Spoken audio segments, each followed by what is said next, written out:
Welcome to the Champions of Active Women podcast. In this podcast, we will interview individuals who have been successful within athletics and beyond.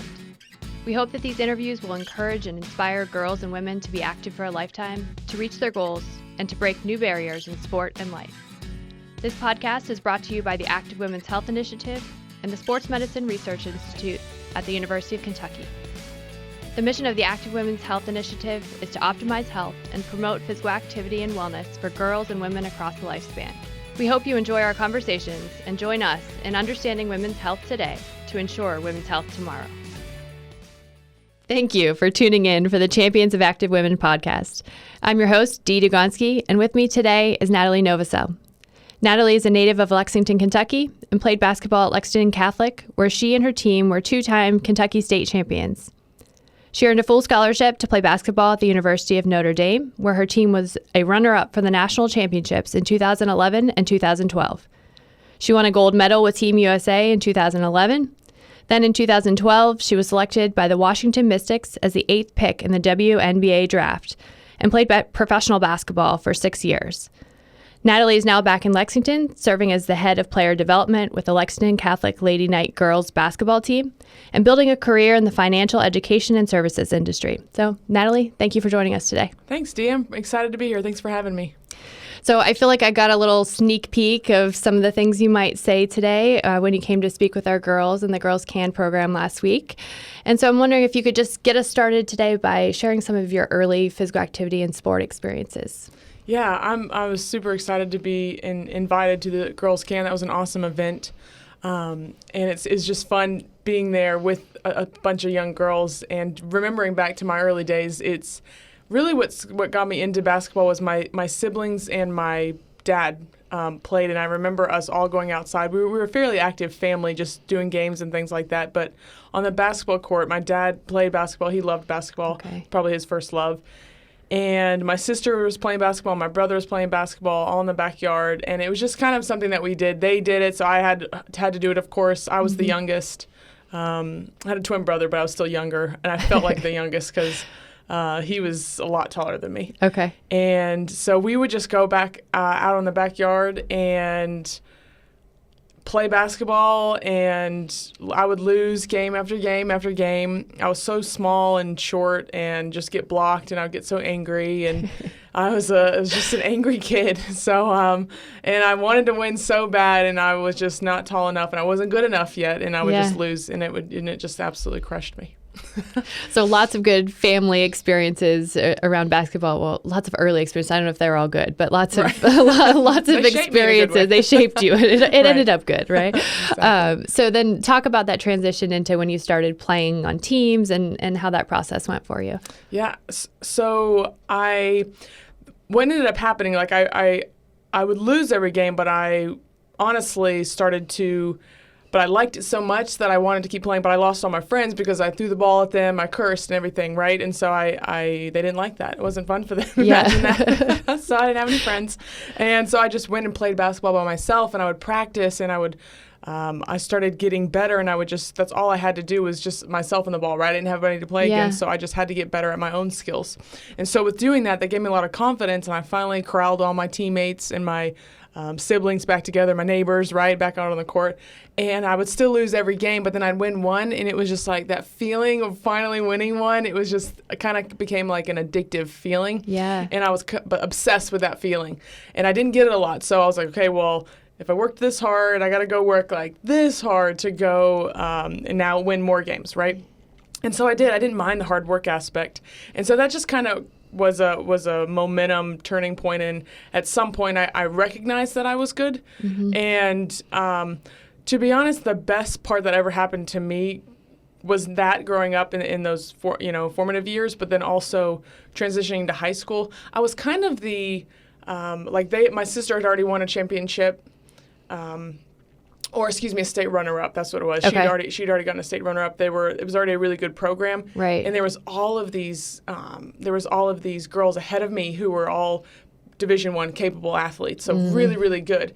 And I was this young, little poop, who just wanted to prove to everybody that I was supposed to be there and could be there. And my sister was 3 years older than me, and I wanted to prove that I was better than her, of course. And I think from those early years, I developed that kind of fighter in me. I was just fighting for my life, fighting to get every win. And so with that, I wasn't good, and then I had to beat them every single day until I finally was able to, right, at a young age. And so that really helped me develop, because I was always pushing to find the next person who I was going to beat, if that makes sense. So I was really grateful for that to be kind of the last one of the younger players to grow up in that lineage, if that makes sense. So it was great.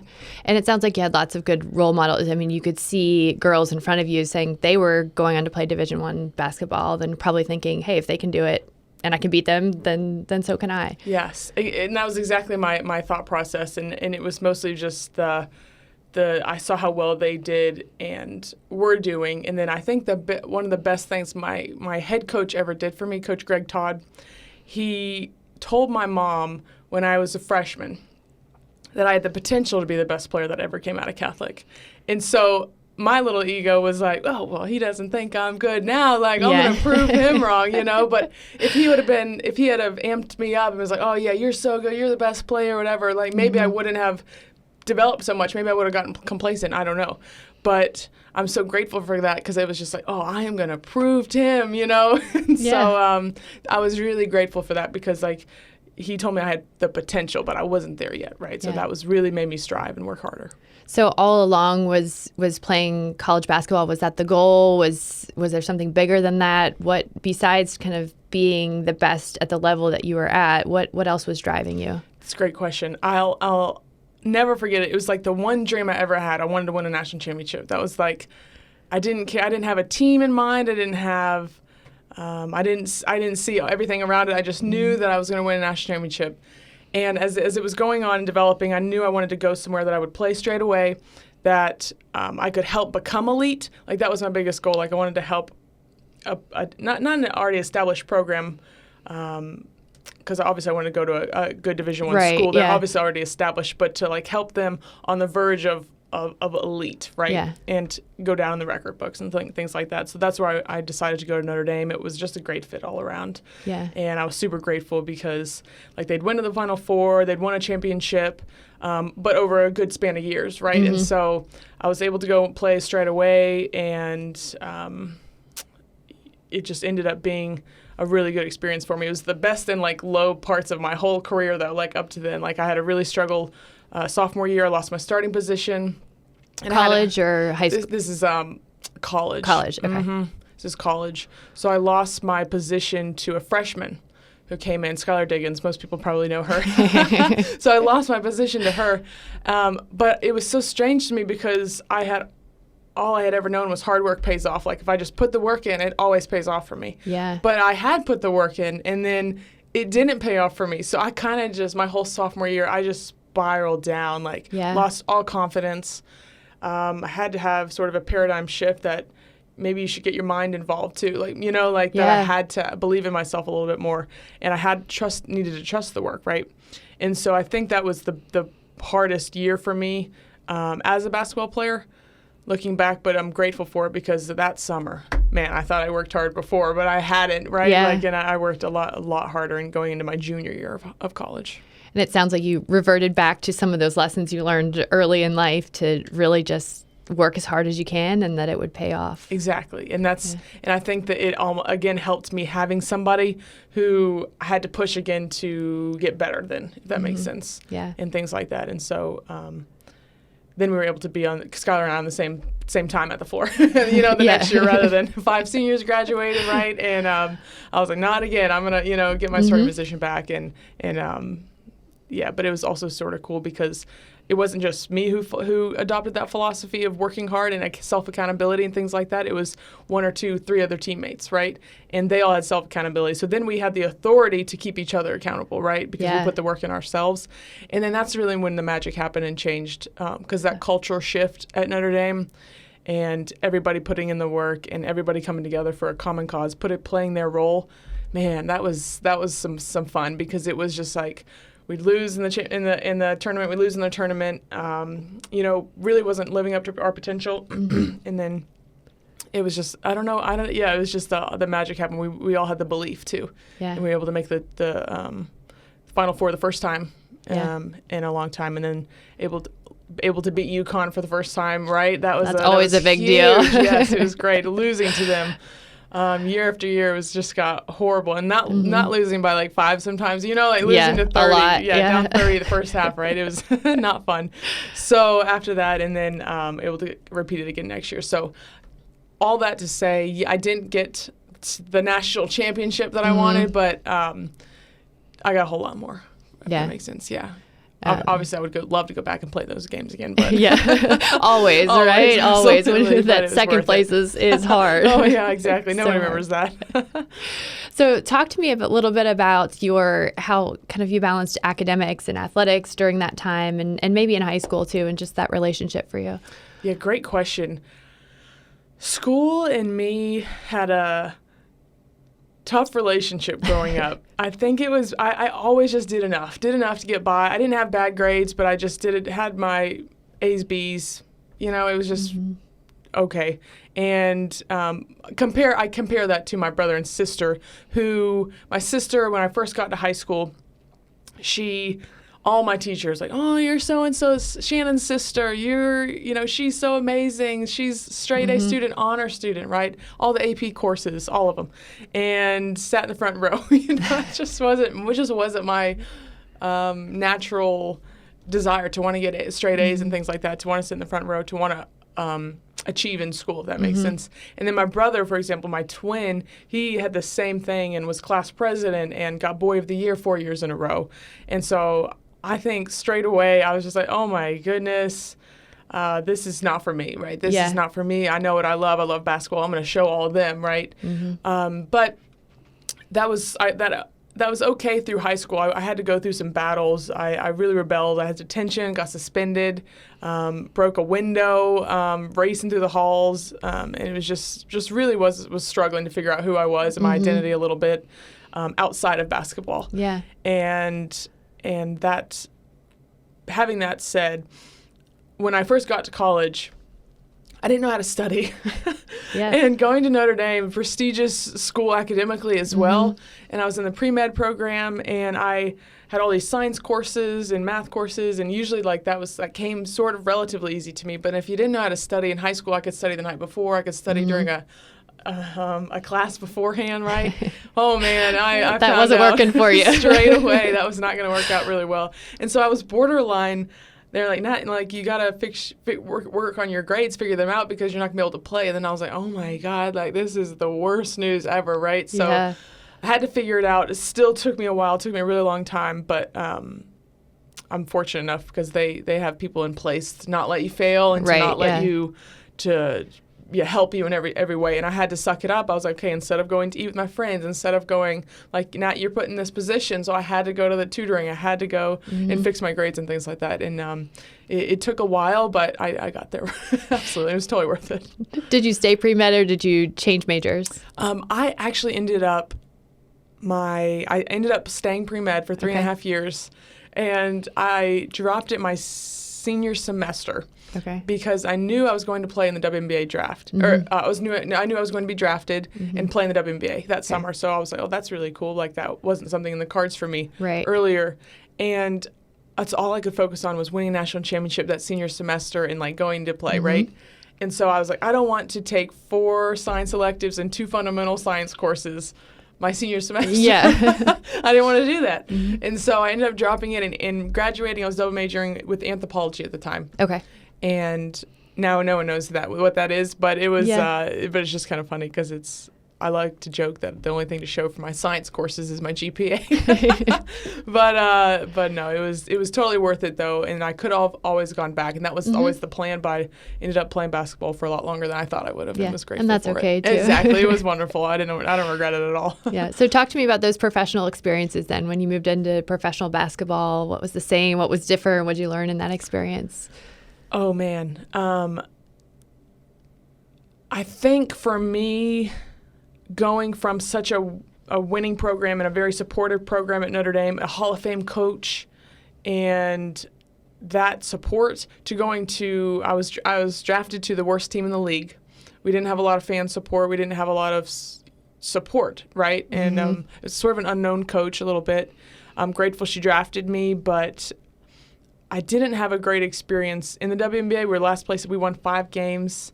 It was a really tough year out of, like 30. Yeah. And so it was so different, and the culture was so different, and it's a little bit more of a business, and obviously, and you don't really, and I've always been on good teams, and so I was growing up in such a team-oriented, unselfish play. And it's not that you just have to have a sort of a team mentality, but at the same time, you have to be able to produce, right? Right, yeah. And so I think that for me, and even transitioning to Europe, my first year, that was it have to have sort of a shoot first mentality, and that just wasn't mine. That just wasn't my nature. If somebody had an extra pass, I'm going to pass it, right? Yeah. And so that almost hindered me a little bit, but I found a good home in Australia where I was able to find that balance of being a playmaker rather than just trying to score in that regard. So I was really grateful for that, and I ended up staying there for the rest of my career in Australia. Yeah. Yeah. So you haven't talked at all about injuries, and I'm kind of surprised that, I know you've had some, and I'm wondering how that impacted your playing time, and then also now as you think about transitioning to lifetime physical activity, what role injuries have played? Yeah, great question. I was really fortunate enough to make it through college with no significant injury. Okay. And I had one scare, but I was fine, and then I was good, and I always remember joking with my best friend at a young age because she had 2 ACLs in high school, played soccer, and we always were like, "Man, Nat, your legs just must, you don't have big hips." I don't know. It was just like it worked out for me, and then we joke now because we both had 3 ACLs now, and I don't know. Whatever happened playing professionally, I tore my first ACL in Australia. And I wasn't able to come back to play in the WNBA. That was the plan, and I decided after that to not go back. But I remember it like it was one of the most painful things, but I still thought that I was okay. So I tried to go back out and play, but I had shattered my tibia. I didn't even know it. I just was so optimistic that of course not. And so, but no, I had completely ruptured it, and so I was out for a year, and that was the first injury, so it was like, okay, like this is gonna be great. I'm gonna get this done. I came back and had Dr. Ireland, Mary Lloyd Ireland, take care of it, and I was super grateful for that. And I was able to, and that one's still fine today. It's amazing. Yeah. And so fast forward to three years, and everything was great. I had won a championship off of my first ACL back on the team. A team took a chance on me. Yeah. And after an injury, right? Sometimes, your stock goes down a little bit, of course, especially as you're getting older. And I was grateful they took a chance on me, and we ended up winning the championship that year in Australia. Cool. So it was totally worth it, you know. And that was awesome. And then I was rolling three more years. Everything was great. And then I went up for a pass from a teammate and came down on it about almost 2 years ago today. And I landed wrong, and I felt something, and so I went down straight away. But once again, it felt completely different. So I tore my other ACL, my left leg, but it felt completely different. So I was so optimistic. I went back and played the second half, and the start of the second half, and then I just felt something wasn't right. So I asked my sub and everything, and made sure to let somebody else play because I was hurting my team at that point. Yeah. And I was super optimistic. And then the next day, I was in the water on the beach in Australia, just getting recovery, you know. And it hit me like a ton of bricks. I was like, oh, and I just lost it because I was like, not again. So, I had torn my ACL, complete rupture again. Hadn't shattered my tibia, so it just had felt different, right? Okay, yeah. And so I was just really devastated at that point because I was 28 at that point. Okay. And I was really just hitting my stride, my prime, and I was just I was doing really well in the league and had a really cemented a place for me. And I had just become a permanent resident of Australia, so I was like, oh, this is great. It was all working out. It was all lined up. Amazing. Yes, it was, and so that was super advantageous for me because you're only allowed to have 2 Americans on a team. Okay. So I wasn't considered an American, right? Okay. So we were able to have more Americans on a team, and so I was almost more valuable, if that makes sense. Yeah, that is. And so after that, but I got over that, in a few days. You just got to accept it. And I was like, oh, I'm going to come back even stronger than ever now. And I had my surgery down there in Australia. And I was there for a couple months, and I came back and completed my rehab here with the same physical therapist, Robin Cromwell, as I had in my first ACL. Mm-hmm. And so then after that, I was just feeling really good. 18 months later, I had decided actually I had a 2-year contract with the team before I had torn my second ACL. And so I was excited to go back, but then I had decided at one point during it was just pushing 9 months before I was going to have to be back on court and ready to play. And I just, at that point, did not want to tear it a third time. And I just did not want to do it. So decided to avoid that contract and didn't come back. And then I was volunteering at a point guard college camp in Ohio. Okay. And I had done point guard college previously, and the director had asked me to do a grad camp with them, be a speaker, and I was like, absolutely, I'm going to do this. It's going to be great. But some of us basket instructors and directors played after hours. And, man, it was like the one person in the gym who couldn't really afford to get hurt, if that makes sense, because I had already signed a contract. I was going back to play. Yeah.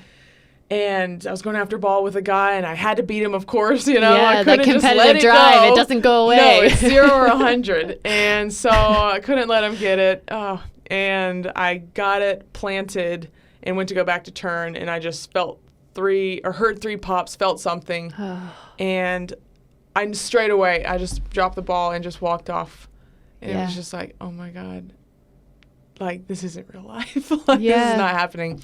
But it was almost, with that third one, it was the most clarifying, if that makes sense. It was just like, it had like something washed over me. It was just like, okay, we're done. That was just it. You didn't go back after that. Yeah, so that was last July. Okay. And I have the opportunity to go back this coming July. Okay. To go back to Australia. My coach wants me to come back. But I've talked to, or even just that gut feeling. I tell my physical therapist, I'm like, just get me back to professional athlete status, and then I can decide to go or not. Like, I don't want to just, sandbag my rehab and recovery, and then, like, I have an opportunity to go back and play, and then I'm not ready, right? Right, But then also I don't want to decide now and then get there and then not be ready, right? Yeah, that makes sense. So...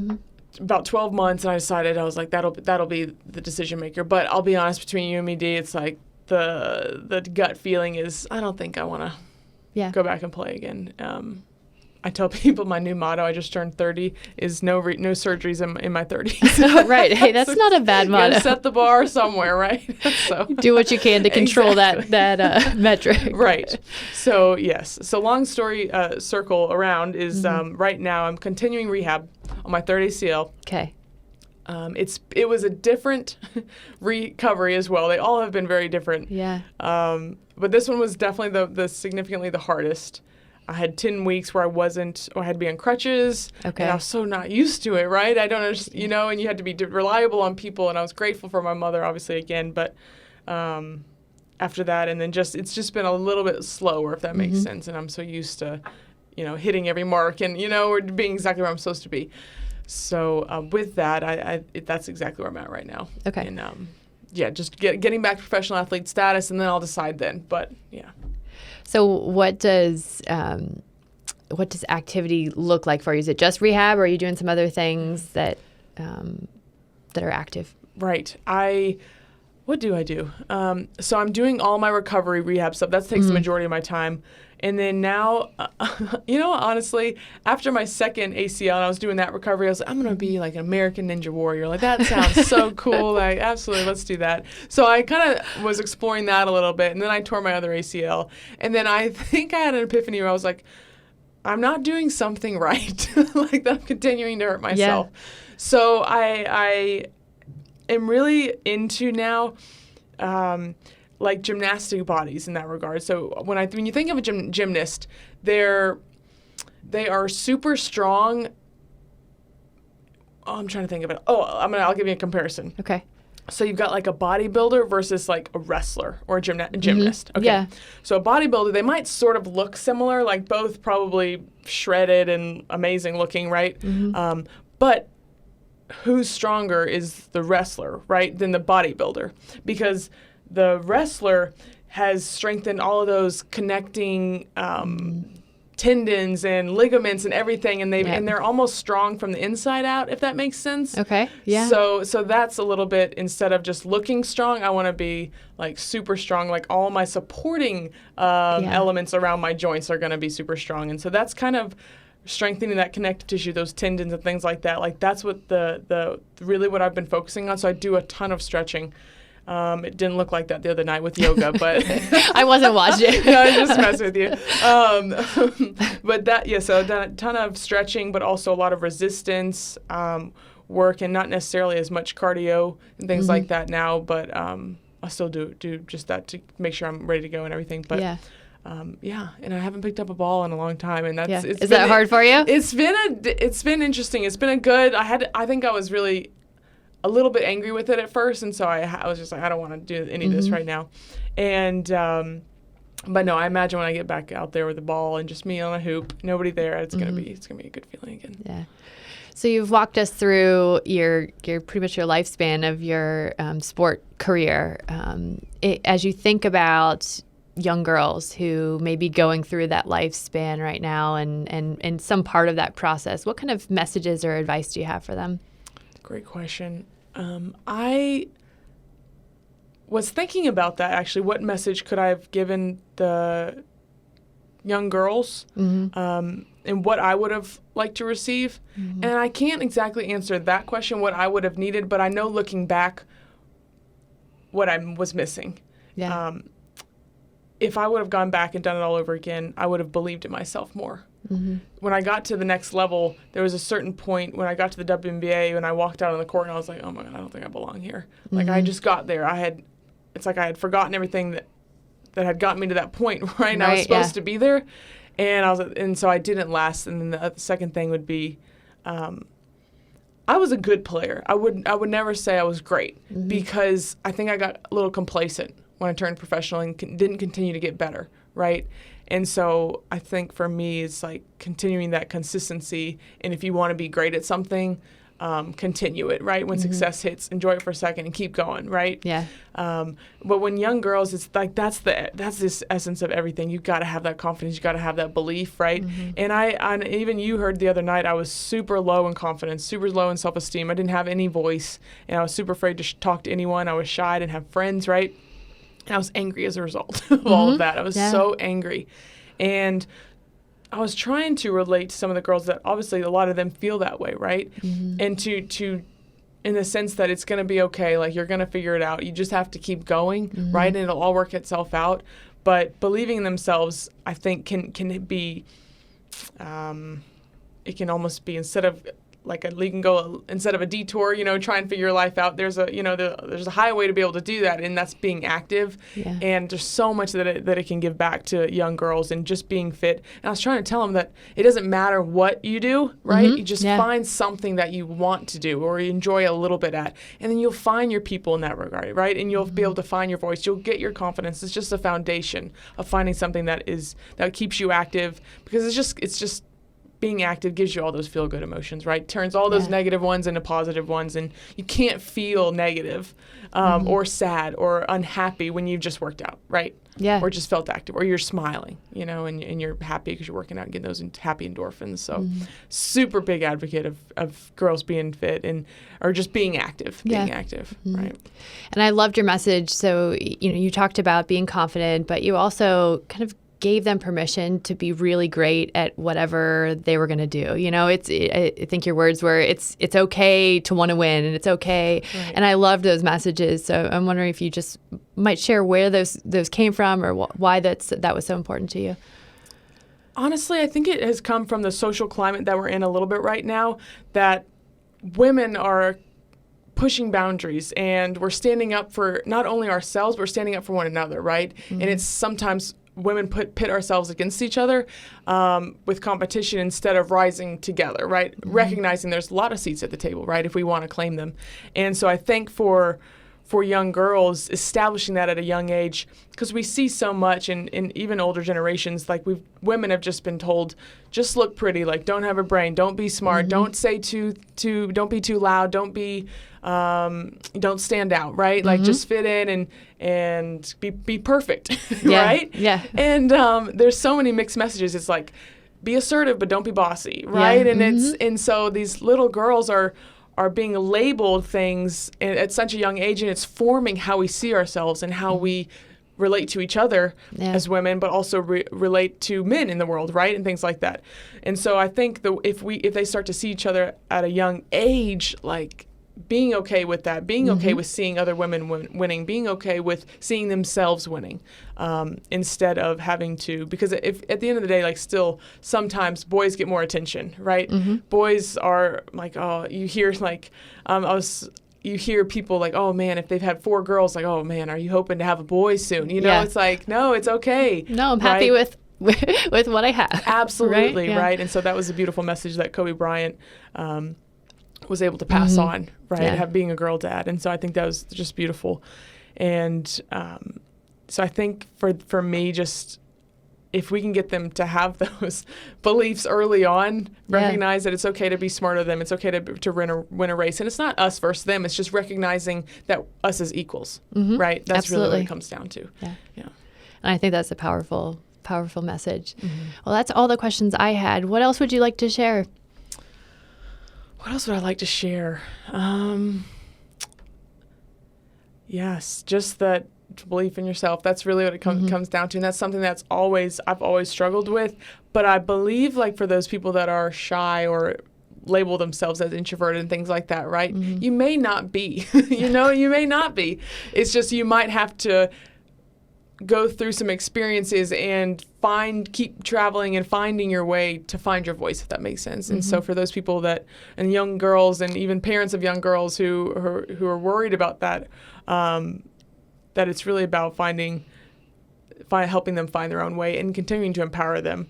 I think the biggest thing as a parent that we can do, and I'm not a parent, I know that, but I speaking from a kid who wished this is what I would have had, is to be careful of our words that we say to ourselves, because they're not really watching, they're not really listening what we tell them to do, right? They're watching what we actually do. Exactly, what we tell ourselves. Like, oh, I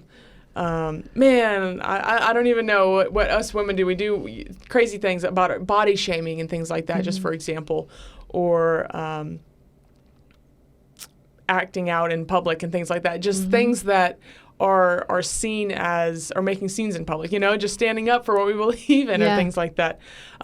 Things that are seen as a little bit contrasting between, and things like that. So I think for young girls, us to be careful of what we're saying to them, to empower them, to lift them up, because they're the ones that are going to internalize that, and their whole life is going to be shaped on those experiences growing up. So. Yeah. Absolutely. Well, thank you for sharing your voice and your experiences with us here today, and we appreciate your time. Yeah, absolutely. Thanks so much for having me. What you guys are doing is just an awesome initiative, and it's I'm just really grateful to be a part of it and supportive role. Thank you. Absolutely. Thank you for listening to the Champions of Active Women podcast. This podcast is brought to you by the Active Women's Health Initiative and was produced by the Faculty Media Depot at the University of Kentucky. If you enjoyed this episode, you can listen and subscribe to all of our episodes wherever you find your podcasts. For up-to-date information about the Active Women's Health Initiative, you can find us on social media at UKAWHI. Thank you for supporting us as we work to promote health and physical activity among girls and women across the lifespan.